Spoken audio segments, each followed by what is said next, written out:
Bismillahirrahmanirrahim. Assalamualaikum warahmatullahi wabarakatuh.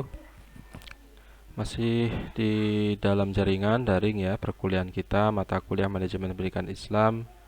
Kali ini kita membahas materi yang keenam tentang manajemen pengelolaan pesantren. Nah, ini juga bagian dari pendidikan Islam ya, makanya ini penting dibahas. Bagaimana sih memanage pesantren? Ini agar menjadi pengalaman kita dan juga akan menjadi inspirasi bagi teman-teman jika nanti penelitiannya mengambil di pesantren, atau ada yang ingin menjadi guru pesantren, atau bahkan ada yang ingin membuka pesantren jadi kiai ya. Oke, definisi dulu sistem manajemen pesantren. Manajemen yaitu memanage ya, mengatur, mengelola. Pesantren itu sebuah pendidikan tradisional yang siswanya tinggal bersama-sama belajar di bawah bimbingan guru atau ustadz atau kiai selama 24 jam. Nah, muridnya itu disebut santri. Peserta didiknya disebut santri. Jadi, manajemen pondok pesantren adalah sarana yang bertugas sebagai perangkat organisasi yang diciptakan untuk mencapai tujuan pendidikan yang berlangsung dalam ponpes atau pondok pesantren dengan kunci kepemimpinannya di kiai. Kunci kepemimpinannya adalah di kiai. Kalau di sekolah madrasah kunci pimpinan di kepala ya, kepala sekolah, kepala madrasah. Tapi semua lini berjalan, wakil tuh berjalan, wakil kesiswaan, wakil humas, wakil apa lagi, wakakurikulum gitu ya. Tapi kalau di pesantren kuncinya adalah kiai, tidak ada wakil-wakil. Bagaimana sejarah pesantren di Indonesia? Jadi sejarah pesantren berdirinya dulu itu mengkonsentrasikan diri pada 3 fungsi utama: mengajarkan atau menyebar luaskan ajaran Islam. Ya, belum ada kurikulum, sarpras, apa itu belum ada. Jadi masih model sorok, model apa ya, pengajian gitu ya. Mencetak para ulama, menanamkan tradisi Islam dalam masyarakat. Itu awal-awal berdirinya. Indonesia belum ada waktu itu ya. Pesantren tua di Indonesia ini pun kan Tebu Ireng itu tahun 18 berapa berdirinya kan. Gontor 19 berapa ya, lupa, 26 berapa. Tuh. Kemudian tahun 70-an ada perubahan perkembangan pesantren dapat dilihat dari 2 sudut pandang. Pertama, pesantren mengalami perkembangan jumlah yang luar biasa pesantrennya. Kedua, menyangkut penyelenggaraan pendidikan dapat diklasifikasikan menjadi 4 tipe. Jadi mulai tahun 70-an itu pesantren luar biasa pesatnya. Banyak pesantren-pesantren sesudah merdeka itu tumbuh gitu ya, berdiri. Entah gusnya atau alumni pesantren itu sendiri yang diamanai oleh kiainya, buka pesantren di sana, di sana, di sana gitu ya, dakwah ya. Yang tipe pertama, pesantren yang mendirikan pendidikan formal, menerapkan kurikulum nasional. Nah, kemudian kedua, pesantren yang menyelenggarakan pendidikan keagamaan dalam bentuk madrasah. Jadi ada pesantren yang SMAI, SMPI gitu ya, SDI ya. Nah, yang kedua itu benar-benar murni madrasah dari Kementerian Agama gitu ya. Kemudian model-model Madin, madrasah diniyah gitu ya, tidak menerapkan kurikulum nasional. Yang ketiga yang mengajarkan ilmu-ilmu agama. Nah, ini madrasah diniyah ini.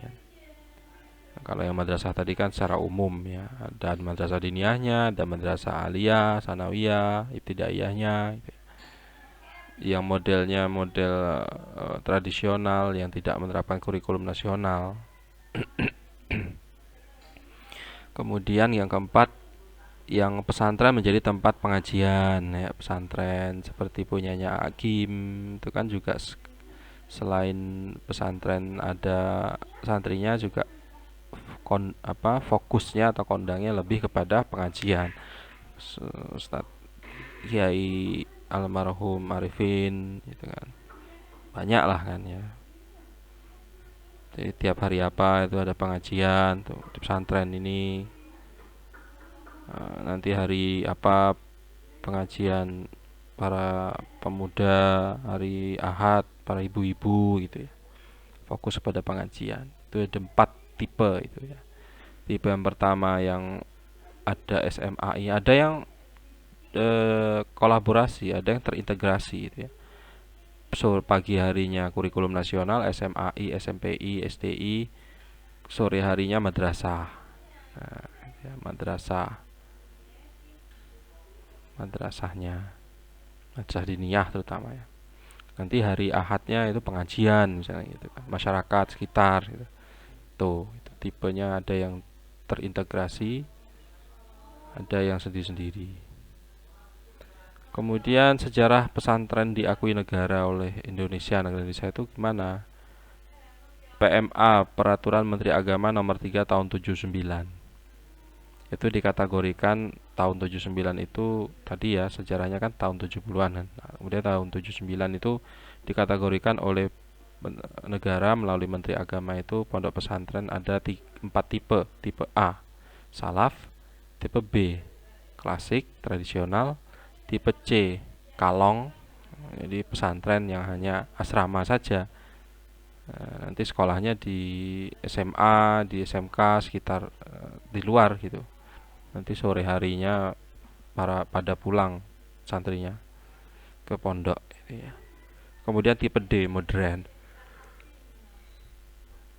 Kemudian tahun 2014 ini disempurnakan tentunya dari 79 pasti ada penyempurnaan ya. Penyempurnaan terakhir itu tahun 2014 Peraturan Menteri Agama nomor 18 dengan istilah muadalah. Satuan pendidikan muadalah di pesantren, pondok pesantren. Tuh, nanti ada di belakang gimana sih muadalah itu. Nah, kemudian perkembangan pesantren di masyarakat tadi ya, pesantren tradisional, salaf, artinya lama dahulu tradisional. Jadi pondok pesantren yang menyelenggarakan pembelajaran dengan pendekatan tradisional sebagaimana berlangsung sejak awal pertumbuhannya. Jadi sesuai masih mempertahankan bentuk aslinya. Jadi murni fokus mengajarkan kitab-kitab klasik ya, kitab-kitab ulama pada abad 15 dan masih menggunakan bahasa Arab dengan metodenya apa gitu ya, sorokan atau apa gitu. Kemudian yang kedua pondok pesantren modern, Halafiyah asriyah. Kholaf artinya kemudian, sedangkan asri artinya sekarang atau modern.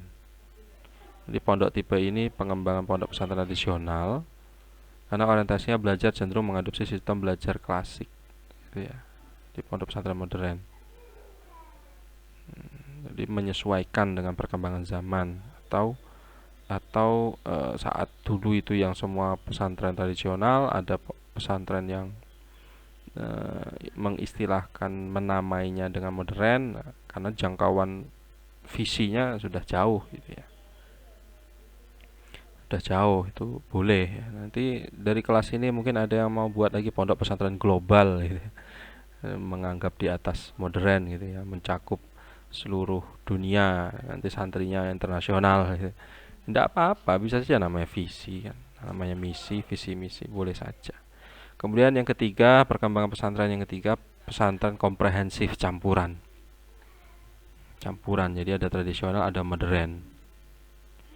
Ada pengajaran kitab kuning, sorokan, bandongan, wetonan, namun juga ada yang reguler. Misalnya pagi harinya itu SMAI itu. Sekarang udah banyak ini kan. Udah banyak. Dulu yang tradisional menolak gitu ya, karena memang dianggap aneh kalau modern gitu ya.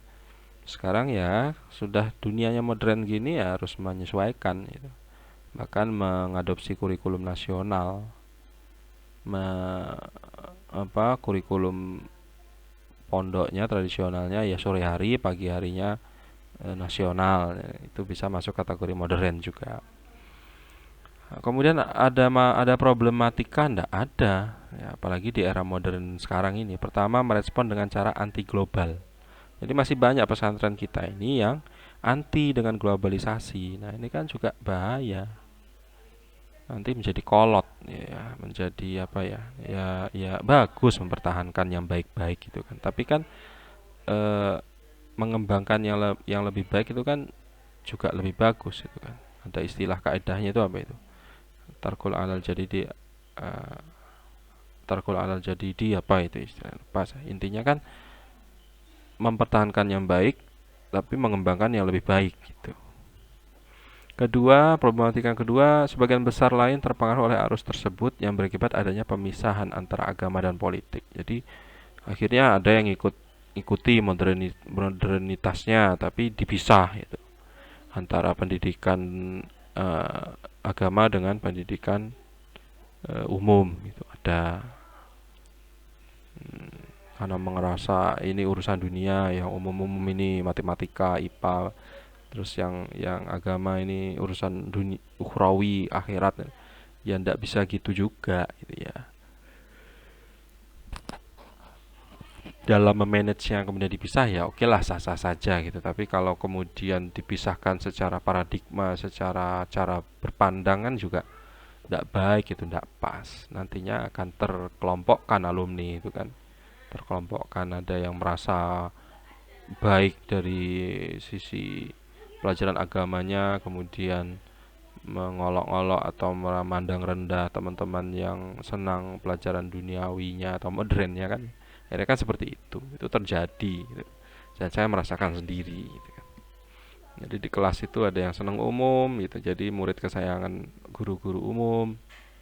Ada senang yang Arab-Arab gundul gitu ya, karena mungkin latar belakangnya yang di pondok tingkat aliyah itu dia dari kecil mengenyam pendidikan ibtidaiyah sama sanawiyah. Yang senang umum itu dari kecil latar belakangnya dia mengenyam pendidikan SD SMP gitu.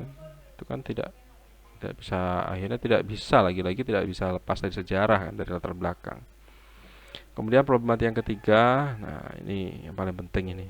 Jadi sebagian pesantren itu masih ada yang bersikap kritis namun tidak secara otomatis anti barat. Jadi sebagian bersikap kritis namun tidak secara otomatis anti barat. Nah, ini bagus juga gitu ya, tidak anti barat tapi tetap kritis. Jadi ada koridor-koridornya yang membangun gitu ya. Pesantren-pesantren besar kan mayoritas Krapia, kemudian Jogja, apa, Gontor, Lirboyo, Tebu Ireng, yang besar-besar, yang tua-tua itu kan tidak anti barat ya, tapi juga tidak meninggalkan tradisionalnya atau meninggalkan kekentalan islaminya gitu. Jadi kelompok tiga ini bersahabat dan bekerja sama dengan barat. Kelompok ini tidak terjangkit sekularisasi dan tetap sebagai pemeluk agama yang taat.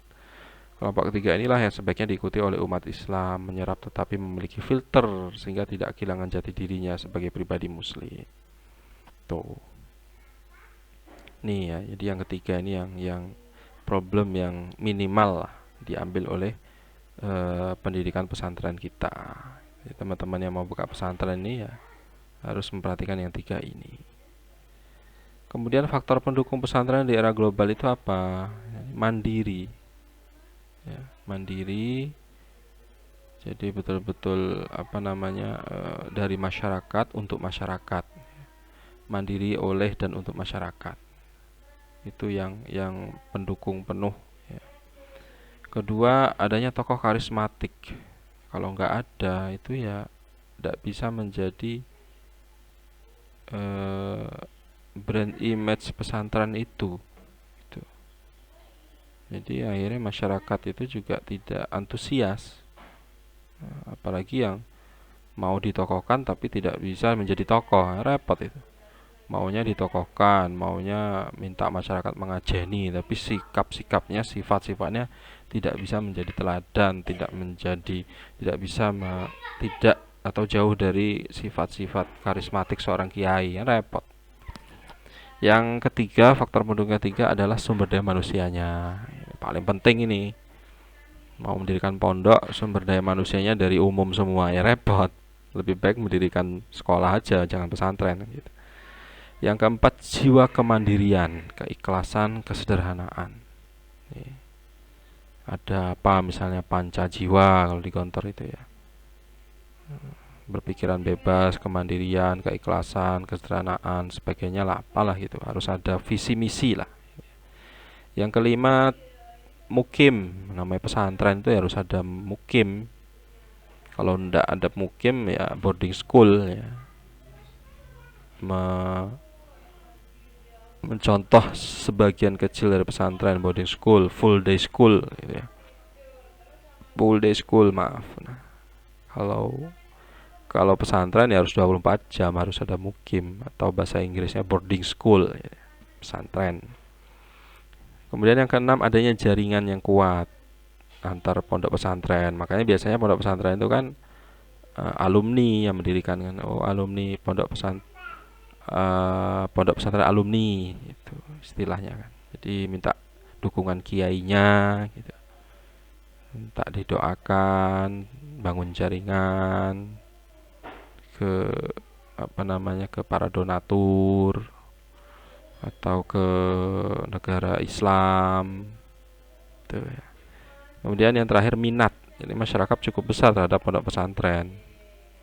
Nah, tapi kalau dulu itu justru ditugasi oleh kiainya bangun pesantren itu bukan dari minat masyarakat, justru di lokasi masyarakatnya rusak kan gitu kan. Nggon kotor dulu itu di daerah Gontor itu buat pelacuran, perjudian, sabung ayam, tempat jin buang anak gitu. Sama di Tulungagung juga ada PPHM itu. Itu juga sebelahnya ada lokalisasi. Dulu seperti itu karena dalam rangka dakwah Islam, dalam rangka amar ma'ruf nahi mungkar. Tuh. Makanya harus ada tokoh karismatik. Tuh. Itu faktor pendukungnya itu ya. Kemudian kelemahan pesantren di era global itu apa? Masih memegang teguh tradisional di era global loh ya ini. Ya mayoritas sudah sudah masyarakat kita ini sudah masyarakat ASEAN gitu, tidak lagi masyarakat nasional, sudah lebih meluas lagi ya. Ke Malaysia itu lebih mudah, ke Singapura lebih mudah daripada ke Papua, daripada ke Kalimantan ya, daripada ke Sulawesi gitu. Karena saking saking arus globalisasi yang memang mengharuskan saling kerjasama, saling menguatkan, itu ya harus mau tidak mau harus diterima MEA, masyarakat ekonomi ASEAN gitu kan. Tuh. Kedua, kaderisasi pesantren. Kaderisasinya buruk gitu ya. Tidak bisa mengkader para putra-putranya, para gus-gusnya gitu ya. Banyak gus-gusnya itu yang berbisnis, tidak berwirausaha, fokusnya tidak dididik untuk mengembangkan lembaga pendidikannya, ya repot juga ya. Banyak itu ya. Akhirnya jatuhnya justru ke anak mantu atau ke ponaan itu kan ya, repot juga ya. Walaupun itu bagian dari pemilihan manajemen yang tepat, akhirnya kan tidak bisa atau yang sudah modern gitu ya tidak harus anak turun langsung ahli waris kan ya bagus juga sih. Yang penting kan manajemennya. Kita bicara MPI sekarang, manajemen pendidikan Islamnya, harus ada persiapan kader, entah itu dari putranya sendiri, dari siapa atau bukan orang lain gitu, tidak masalah. Yang penting mewakafkan dirinya, cuman tetap ada ukuran-ukuran apa gitu yang harus pucuk pimpinan harus dipegang dari apa gitu, harus seperti itu. Belum kuatnya budaya demokratis di pesantren dan disiplin. Jadi kelemahan pesantren di era global itu tidak demokratis. Ya memang pesantren mayoritas tidak ada yang demokratis ya, semua harus manut kiai kan. Jadi ya kalau memang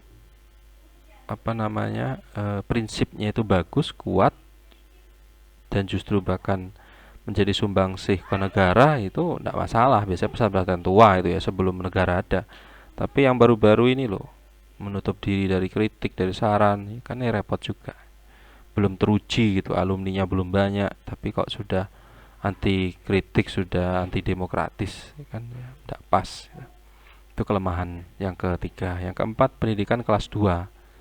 Jadi masih ada masyarakat yang menganggap pesantren itu tempat apa ya, ya membuktikan kamu kalau nakal tak leboknya pesantren loh ya. Nah, itu kan masih akhirnya anak ini kalau pintar tidak nakal tidak dimasukkan pesantren. Masih ada orang tua yang menjadikan pendidikan kelas 2 pesantren ini. Ini harus menjadi PR pesantren ini ya. Alhamdulillah semakin kesini semakin justru pesantren membludak ya, nolak-nolak ya. Terutama yang tua-tua itu yang sudah teruji, alumni sudah banyak, menjadi orang besar semua ini. Kelima, terbatasnya tenaga yang berkualitas, khususnya mata pelajaran umum, yaitu pastilah ya plus minus. Yang keenam, terbatasnya sarana yang memadai, itu juga pasti karena mandiri dia ya. Karena mandiri, kecuali kalau ada donaturnya tadi, ada para muakifnya banyak yang mewakafkan, jadi bisa jadi sumber daya utama pesantren. Itu lagi-lagi kan harus bisa menarik percaya masyarakat.